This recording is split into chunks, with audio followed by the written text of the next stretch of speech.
माननीय गृह मंत्री जी।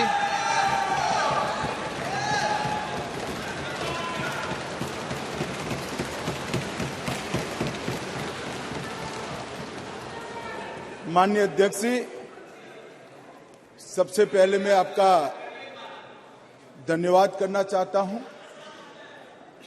कि एक युग बदलने वाले विधेयक पर बोलने के लिए आपने मुझे अनुमति दी है।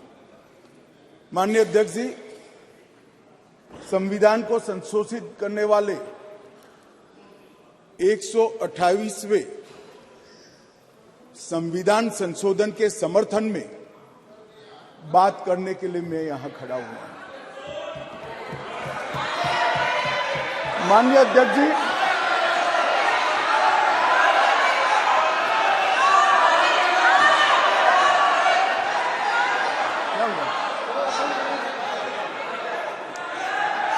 माननीय अध्यक्ष जी,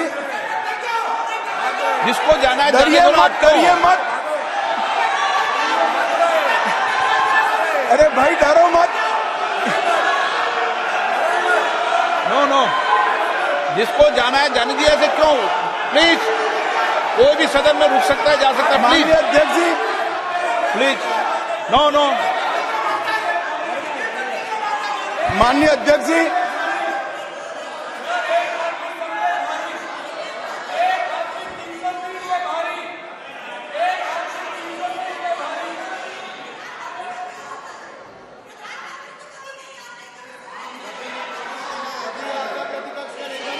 माननीय गृह मंत्री जी। माननीय अध्यक्ष जी,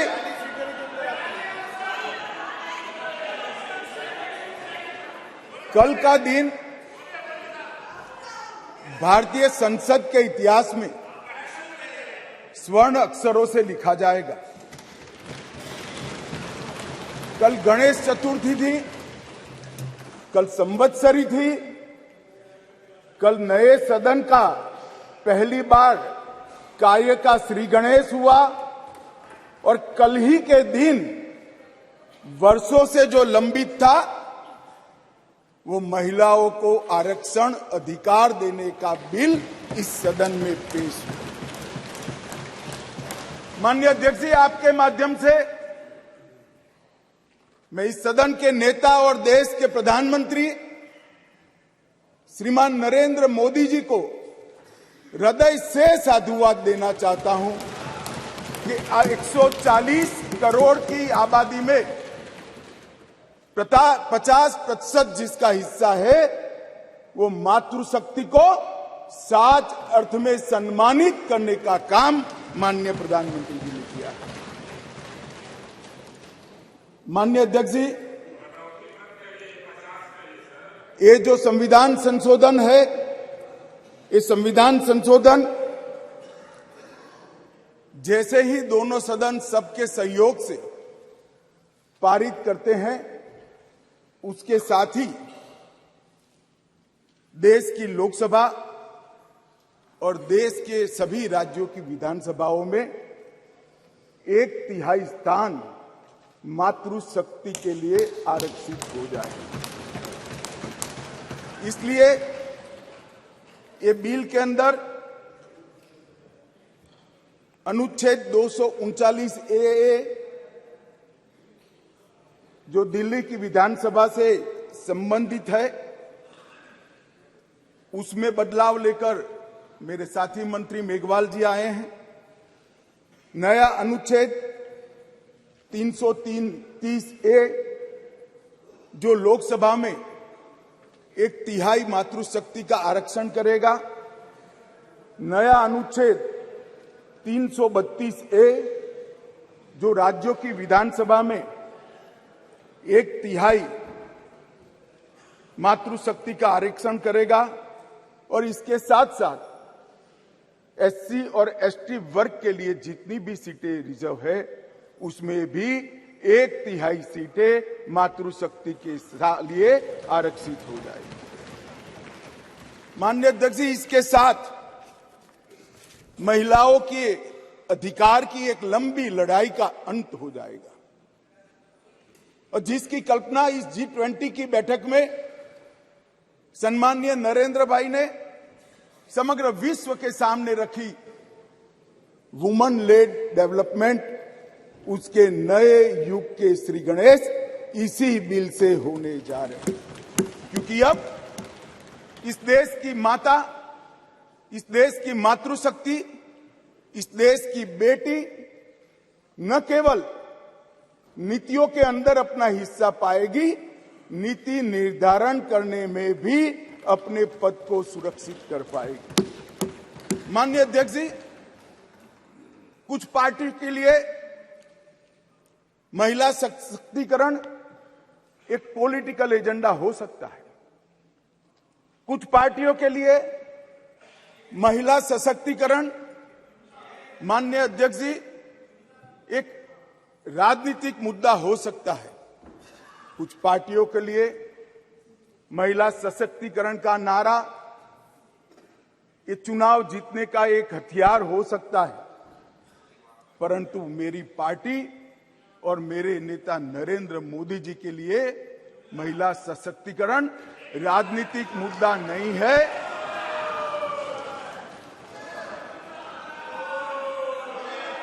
फिर से सुनिए, मेरी पार्टी और मेरे नेता नरेंद्र मोदी जी के लिए महिला सशक्तिकरण राजनीतिक मुद्दा नहीं, मान्यता का सवाल है, मान्यता का सवाल। माननीय अध्यक्ष जी, किसी भी सिद्धांत के लिए किसी व्यक्ति या संस्था इसका आकलन करना है कि सिद्धांत के प्रति मान्यता कितनी दृढ़ है, तो कोई एक घटना, कोई एक कदम से नहीं बनाया जा सकता। प्रधानमंत्री नरेंद्र मोदी जी जब संगठन का काम करते थे, भारतीय जनता पार्टी के संगठन महासचिव थे गुजरात प्रांत के, और गुजरात में भारतीय जनता पार्टी की वडोदरा कार्यकारिणी हुई थी। उस ऐतिहासिक कार्यकारिणी में मोदी जी के रोल के कारण ही भारतीय जनता पार्टी के संगठनात्मक पदों में 1/3 रिजर्वेशन माताओं के लिए किया गया। और ऐसा करने वाले मैं गर्व से कह सकता हूं कि मेरी पार्टी सबसे पहली पार्टी है और मेरी पार्टी सबसे अंतिम पार्टी। माननीय अध्यक्ष जी, मोदी जी जब मुख्यमंत्री थे, ढेर सारे लोगों को मुख्यमंत्री रहते हुए ढेर सारी भेंटें मिलती हैं। ज्यादा से ज्यादा सभी लोग इसको तोशाखाना में आरक्षित रखवा देते हैं। मोदी जी ने उस वक्त निर्णय किया था और सार्वजनिक घोषणा भी की थी कि जितनी भी भेंट आएगी उसका ऑक्शन होगा और वो बच्चियों की पढ़ाई लिखाई के लिए खर्च किया जाएगा। माननीय अध्यक्ष जी, सीएम रहते हुए भी उनको प्रधानमंत्री देश की जनता ने चुना। 2014 में उनको प्रधानमंत्री पद के प्रत्याशी घोषित करने के बाद चुनाव हुआ और 30 साल के बाद इस देश की महान जनता ने पूर्ण बहुमत की एक सरकार मोदी जी के नेतृत्व में बनाने का मैंडेट दिया। और जब सरकार बनाने का समय आया तब मोदी जी का स्वाभाविक था कि मुख्यमंत्री पद से इस्तीफा देना, और इस्तीफा देने के बाद ही वो प्रधानमंत्री बन सकते थे। तो मुख्यमंत्री पद से जब मोदी जी ने इस्तीफा दिया तब इनके बैंक अकाउंट में माननीय अध्यक्ष जी, भाई उनको जवाब न दो, इनके बैंक अकाउंट में जितना भी मुख्यमंत्री की तनख्वाह से और जितना भी पैसा बचा था वो सारा का सारा गुजरात सचिवालय की वर्ग 3 और 4 के कर्मचारियों की बच्चियों की पढ़ाई लिखाई के लिए। माननीय अध्यक्ष, इसके लिए कोई सर्कुलर नहीं था, इसके लिए कोई कानून नहीं बनाया था। यही मोदी जी ने जब गुजरात के मुख्यमंत्री थे तब बेटी बचाओ बेटी पढ़ाओ का नारा देश भर में दिया और गुजरात में उनके प्रयासों से जन जागृति के माध्यम से कोई कानून के बगैर लिंग अनुपात के अंदर बहुत बड़ा परिवर्तन कर लाखों बेटियों को पृथ्वी पर आने का अधिकार इस नरेंद्र मोदी जी ने दोम धक्की धूप में मई महीने में पटवारी से लेकर मुख्यमंत्री तक पूरी की पूरी सरकार 5 दिनों तक गर्ल चाइल्ड एनरोलमेंट के लिए गांव-गांव में जाती थी। कोई कस्बा ऐसा नहीं होता था जहां पर सरकार के पदाधिकारी नहीं जाते थे। पंच, सरपंच, जिला पंचायत के सदस्य, तहसील पंचायत के सदस्य, विधायक, सांसद, मुख्यमंत्री, मंत्री सभी लोग जाते थे और बच्चियों को पढ़ाने के लिए, उनके एनरोलमेंट के लिए और ड्रॉप आउट रेशियो के कम करने के लिए, उनको फिर से पुनः दाखला दिलाने के लिए गांवों में निवास करते थे। माननीय अध्यक्ष जी, बेटी बचाओ बेटी पढ़ाओ इसका परिणाम क्या था?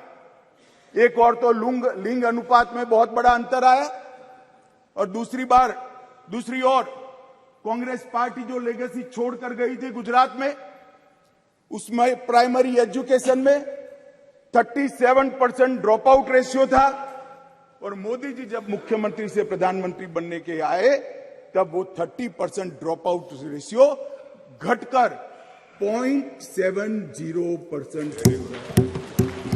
माननीय अध्यक्ष जी, इसलिए मैं कहता हूं कि हमारे लिए राजनीतिक मुद्दा नहीं है, हमारी मान्यता का मुद्दा है, हमारे स्वभाव का मुद्दा है, हमारी कार्य संस्कृति का मुद्दा है।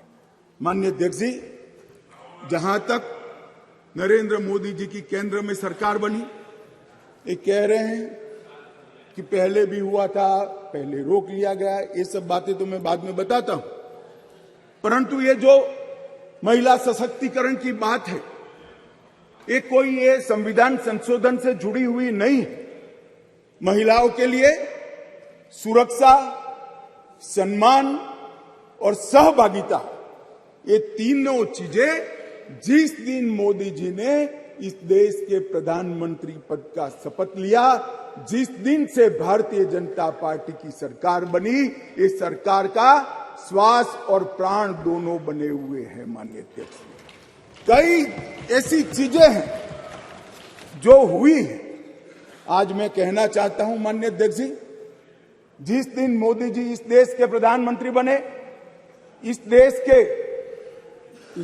के 70 करोड़ लोग ऐसे थे जिनके घर में बैंक अकाउंट नहीं था।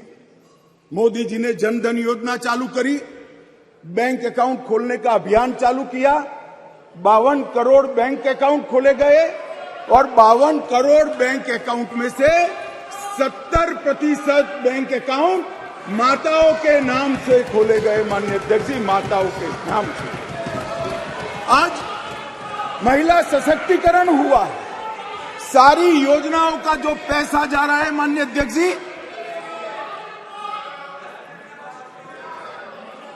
किसने 10 मिनट दिए मुझे? आप वहां बैठकर टाइम दोगे? अरे सुनने की आदत डालो भाई, आप वहां बैठकर मुझे टाइम दोगे? माननीय सदस्य प्लीज, मैं मेरी पार्टी के टाइम में बोल रहा हूं। आप कौन फैसला करने वाले होते हैं? माननीय गृह मंत्री जी। माननीय अध्यक्ष जी, आज कोई भी स्कीम का पैसा जाता है तो वो महिला के बैंक अकाउंट के अंदर जाता है। माननीय अध्यक्ष जी, कांग्रेस ने इस देश में 5 दशक से ज्यादा शासन किया। 11 करोड़ परिवार ऐसे थे जहां शौचालय नहीं था। गरीबी हटाओ के नारे दिए, मगर गरीबों की कोई व्यवस्था नहीं कर पाई थी। और जब एक घर में एक शौचालय नहीं होता है तो मान्यवर, सबसे ज्यादा तकलीफ युवा बेटी, बहन और मां को होती है। मान्यवर, शौचालय न होने की पीड़ा तो वही जान सकते हैं जिनके घर में युवा बेटी हो और शौचालय न हो। 11 करोड़ घर ऐसे थे जिनके घर में शौचालय नहीं था, मोदी जी ने पहले 5 साल के अंदर ही 11 करोड़ 72 लाख सदन की सहमति हो तो इस विधेयक के प्रस्ताव को पारित होने तक और चर्चा होने तक सदन का समय बढ़ाया जाए। माननीय गृह मंत्री जी। मान्यवर, ये 11 करोड़ 72 लाख शौचालय बने, किसका एम्पावरमेंट हुआ? ये 11 करोड़ 72 लाख शौचालय बनने से माताओं का, बहनों का, बेटियों का सम्मान हुआ, उनका सशक्तिकरण हुआ।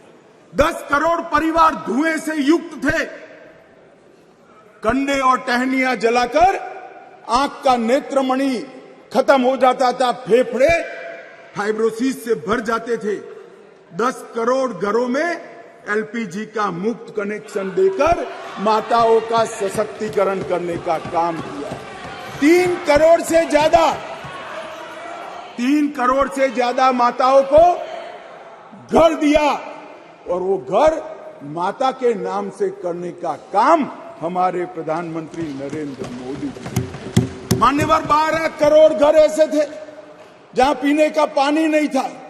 अब जो समाज के अंदर रहते हैं, जो जमीन को जानते हैं, उनको मालूम है कि घर में पीने का पानी नहीं है तो पीड़ा सबसे ज्यादा किसको होती है, किसको ज्यादा तकलीफ होती है। घर में पीने का पानी नहीं है तो घर की माता को ही तकलीफ होती है। 12 करोड़ परिवारों के घर में नल से जल पहुंचाने का काम नरेंद्र मोदी जी। हर घर के अंदर 80 करोड़ लोगों को हर घर में प्रति व्यक्ति प्रति माह 5 किलो अनाज फ्री ऑफ कॉस्ट देने की शुरुआत की। जब चूल्हा नहीं जलता है ना मान्यवर, बच्चे भूखे रहते हैं, तो सबसे बड़ा चूल्हा तो नहीं जलता है मगर मां का दिल जलता है। मान्यवर, मां का दिल जलता है। ये भूखे परिवारों को 5 किलो अनाज प्रति व्यक्ति देने का काम हमारे नेता नरेंद्र मोदी जी ने। 3 करोड़ 18 लाख सुकन्या समृद्धि खाते खोले। मान्यवर, 3 करोड़ महिलाओं को मातृवंदना योजना के तहत फायदा पहुंचाया। मान्यवर, लगभग 26 सप्ताह का मातृत्व अवकाश, पेड मैटरनिटी लीव देने का काम हमारे नेता नरेंद्र मोदी जी ने। और एम्पावरमेंट क्या होता है माननीय अध्यक्ष जी? आज दुनिया भर में विमान उड़ाने वाले पायलट में महिलाओं की संख्या 5% है, भारत में 15% है, और 10 साल में बढ़ेगी। इसको एम्पावरमेंट। मान्यवर, हम ये जो बिल लेकर आए हैं,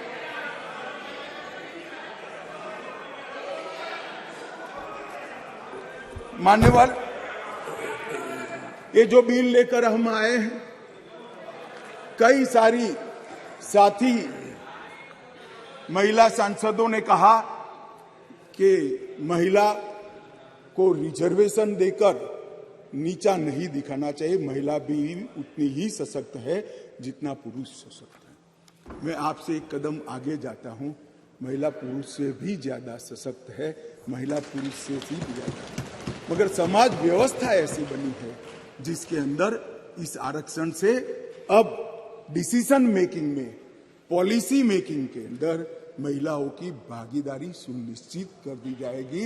ये सम्मान करने के लिए एक आरक्षण है। मान्यवर, इस देश में जो भी रहता है, जिसकी जड़ें भारत से जुड़ी है, वो कोई भी महिला को कमजोर मानने की गलती नहीं कर सकता। मान्यवर, दुर्गा, सरस्वती और लक्ष्मी 3 स्वरूप है देवियों के। दुर्गा शक्ति का स्वरूप है, सरस्वती विद्या का स्वरूप है, और लक्ष्मी ऐश्वर्य का, वैभव का स्वरूप है। ये तीनों स्वरूपों में हमारे पुरखों ने, हमारी संस्कृति ने मां की ही कल्पना की है, कहीं और किसी की कल्पना नहीं। मान्यवर, मगर प्रॉब्लम क्या है? प्रश्न क्या है? जड़ें भारत से नहीं जुड़ी है। मैं कहना नहीं चाहता जड़ें कहां जुड़ी है। जड़ें अगर भारत से जुड़ी है तो तकलीफ नहीं पड़ती। मान्यवर, मैं आज आपको कहना चाहता हूं, हजारों वर्ष से हमारे सांस्कृतिक प्रवाह और हजारों वर्ष के हमारे देश के इतिहास के अंदर कई सारी ज्ञान की नई नई विधाएं और ज्ञान के नए नए आयाम हुए। कहीं वेदों की ऋचा है, कहीं उपनिषदों के मंत्र हैं, कभी पुराणों के श्लोक पढ़े हैं। ऋग्वेद के कुल 422 मंत्रों में महिलाओं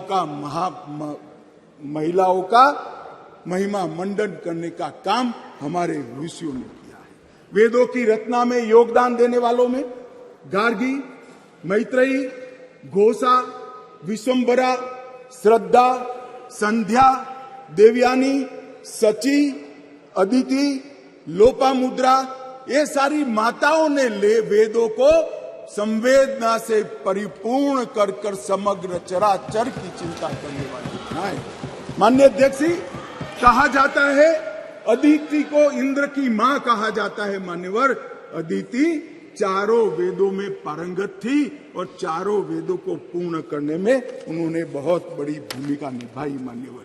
मान्यवर, शासन की बात करें तो 10वीं शताब्दी में कश्मीर की रानी दिद्दा, कातकीय वंश की रुद्रमा 13वीं शताब्दी में रानी दुर्गावती, शिवाजी को शिवाजी बनाने वाली जिजाऊ, रानी चेन्नम्मा, महारानी अब्बका और महारानी लक्ष्मीबाई को इस देश का समाज और इतिहास कभी भूल नहीं सकता।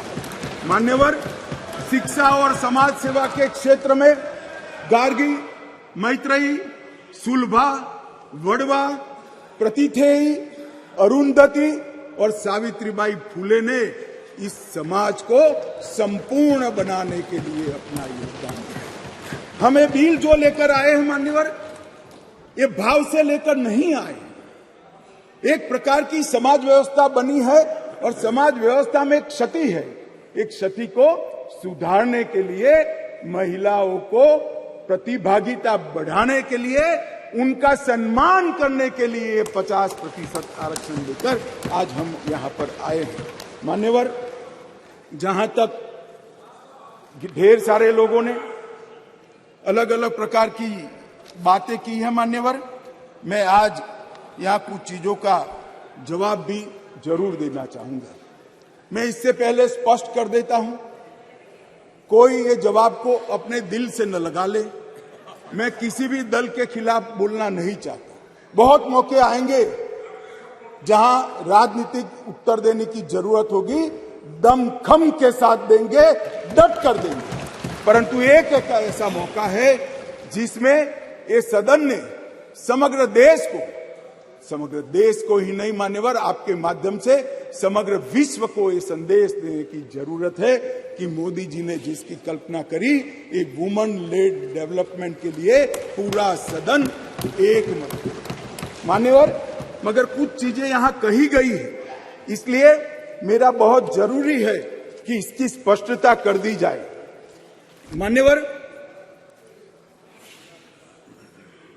मान्यवर, ये जो प्रयास है, ये वो 5वां प्रयास है। पहली बार ये महिला आरक्षण बिल नहीं आ रहा है, पहली बार ये संविधान संशोधन नहीं आया है। तो क्या हुआ वो 4 संविधान संशोधनों का?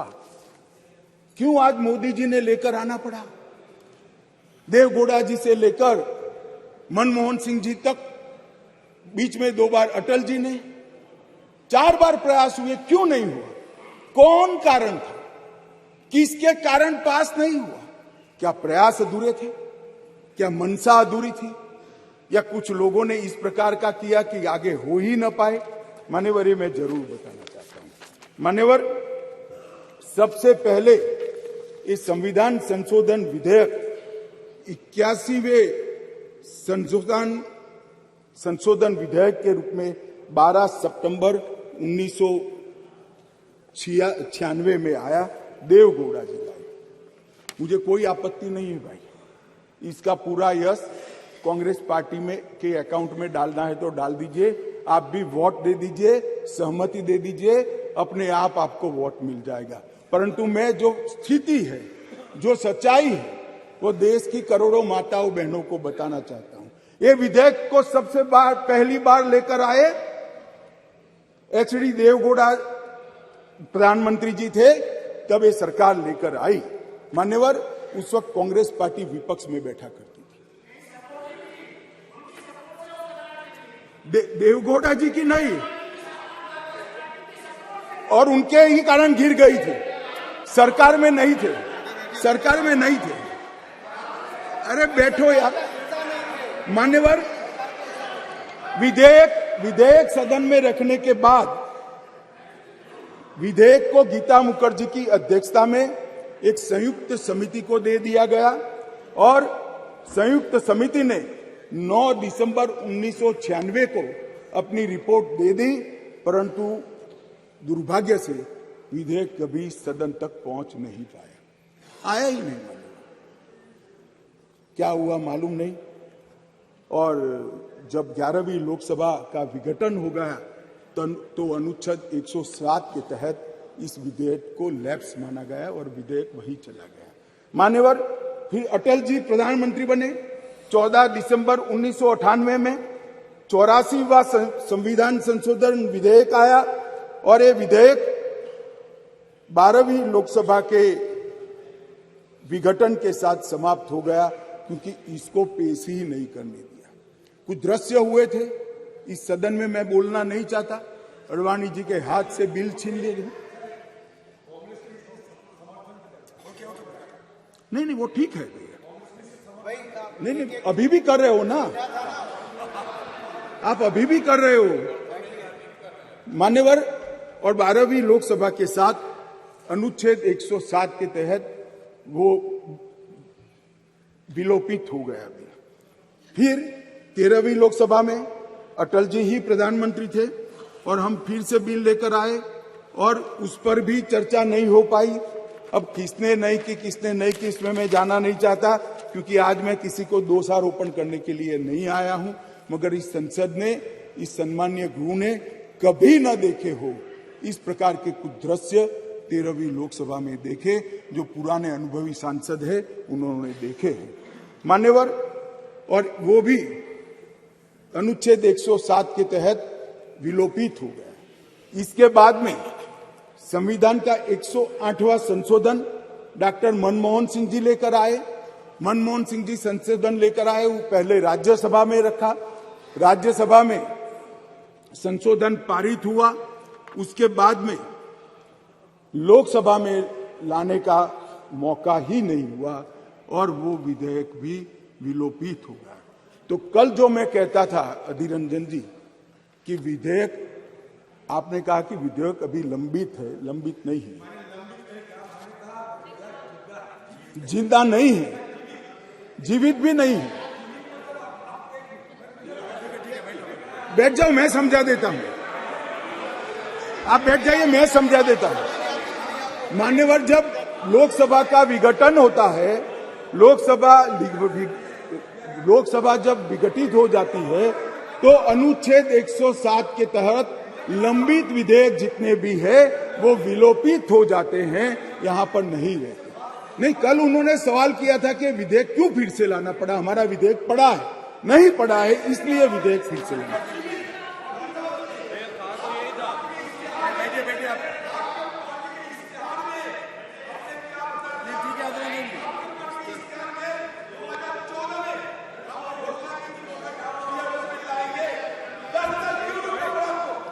माननीय गृह मंत्री जी, माननीय गृह मंत्री जी, माननीय गृह मंत्री जी को अनुमति नहीं दी आप। मान्यवर, मुझसे 10 साल का हिसाब मांग रहे हैं, अपने 60 साल का हिसाब नहीं देते हैं। अब कौन समझा है, देश की जनता देख रही है। मान्यवर, ये विधेयक 5 बार आया, 4 बार आया, 4 बार पारित नहीं हो पाया। हर बार इस देश की मातृशक्ति को हमारे सदन ने निराश किया है। मैं आज पक्ष विपक्ष के सभी दलों से प्रार्थना करना चाहता हूं कि हम सब एकत्रित होकर ये नई शुरुआत को आज सर्वानुमत से संविधान को संशोधित कर कर मातृशक्ति को आरक्षण देने का। मान्यवर, मैंने पहले ही कहा कि मैं कोई राजनीतिक उठापटक या जवाब देना नहीं चाहता, परंतु कई सारे सवाल उठाए गए। हमारी मंशा पर भी सवाल उठाए कि भाई तुरंत अमल में क्यों नहीं लाते, डिलिमिटेशन कमीशन क्यों और 2026 क्यों। मैं सारी चीजों का एक एक कर जवाब देना चाहता हूं। माननीय अध्यक्ष जी, पार्लियामेंट में रिजर्वेशन की जो प्रोविजन है वो आर्टिकल 330 में है और ये इसी तरह से विधानसभाओं में आरक्षण का जो प्रावधान है ये आर्टिकल 332 में है। ये दोनों रिजर्वेशन अनुसूचित जाति और जनजाति को लागू होती है, दोनों को लागू होती है। मान्यवर, अभी बहुत सारे सवाल उठाए गए, ओबीसी क्यों नहीं, डिलिमिटेशन कमीशन क्यों और क्यों इतनी देरी कर रहे हैं। मैं सारों के जवाब देना चाहता हूं। सबसे पहला जवाब इस बात का है कि अभी जो विद्यमान संविधान है उसमें 3 कैटेगरी के सांसद यहां चुनकर आते हैं। एक सामान्य कैटेगरी से आते हैं जिसमें हमारे ओबीसी भाई भी होते हैं, बहनें भी होती हैं। दूसरा एससी कैटेगरी से आते हैं और तीसरा एसटी कैटेगरी। अभी ये 3 ही कैटेगरी उपलब्ध है मान्यवर। ये तीनों कैटेगरी में हमने 33% रिजर्वेशन माताओं का कर दिया है। और जहां तक सवाल है कि ऐसा क्यों किया, जो आगे मैंने कहा कि डिलिमिटेशन कमीशन क्यों बनाया, प्रोविजन क्यों रखा है और 2026 क्यों, मैं अब इस पर आता हूं मान्यवर।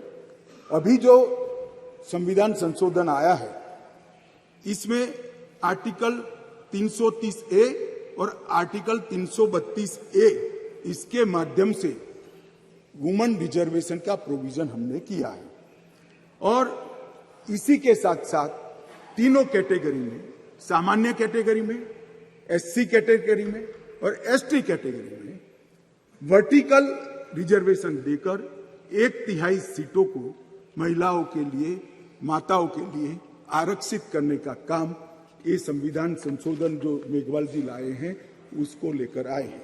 मान्यवर, अब डिलिमिटेशन कमीशन को पहले हम समझ लें।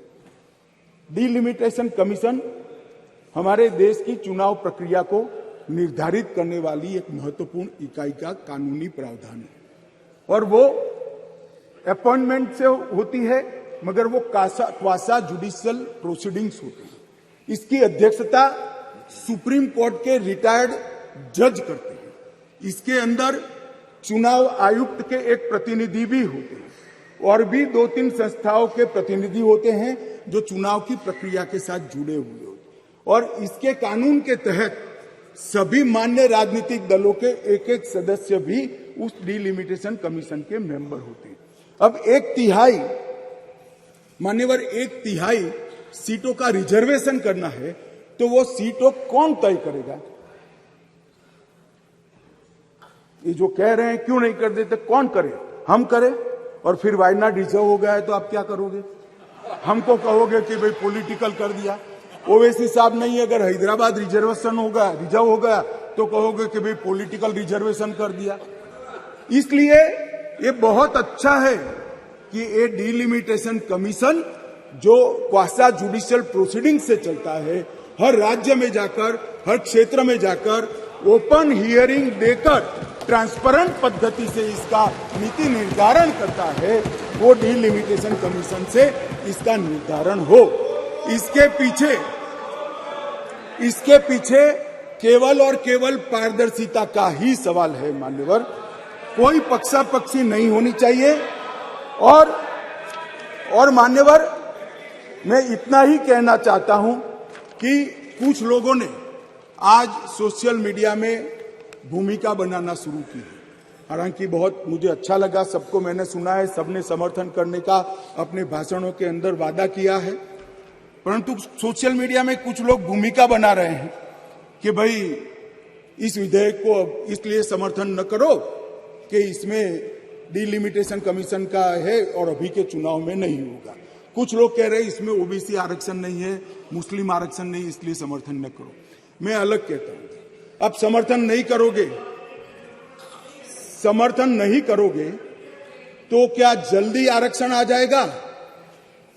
तो भी 29 के बाद आएगा। समर्थन कर दो, गारंटी हो गई। फिर जो सरकार आएगी उसमें जो बदलाव करेगी वो भी होगा। एक बार श्री गणेश तो करो, गणेश चतुर्थी के दिन ये संविधान संशोधन विधेयक आया। एक बार शुरुआत करनी चाहिए और एक बार शुरुआत करें, उसके बाद पहला डिलिमिटेशन कमीशन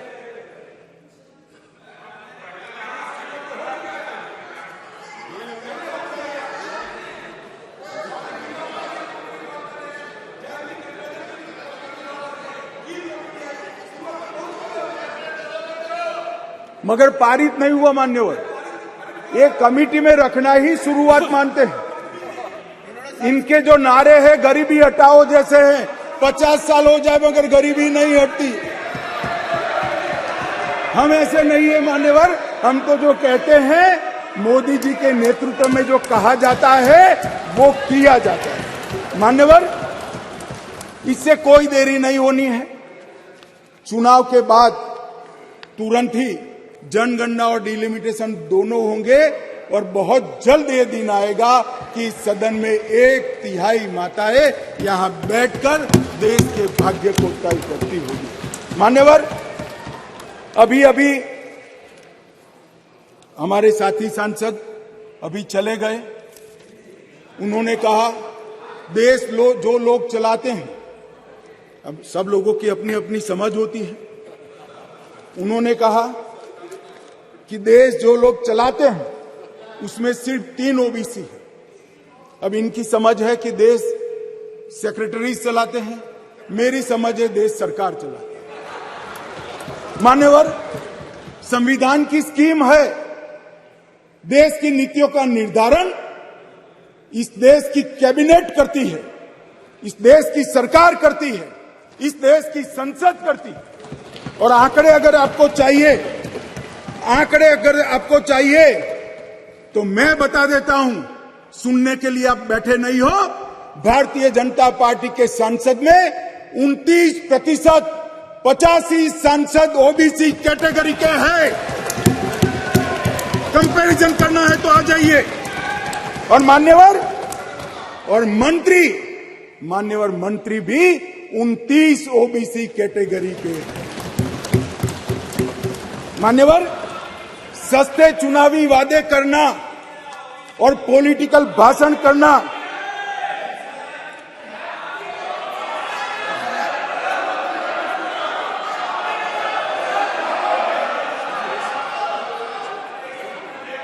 दादा, नए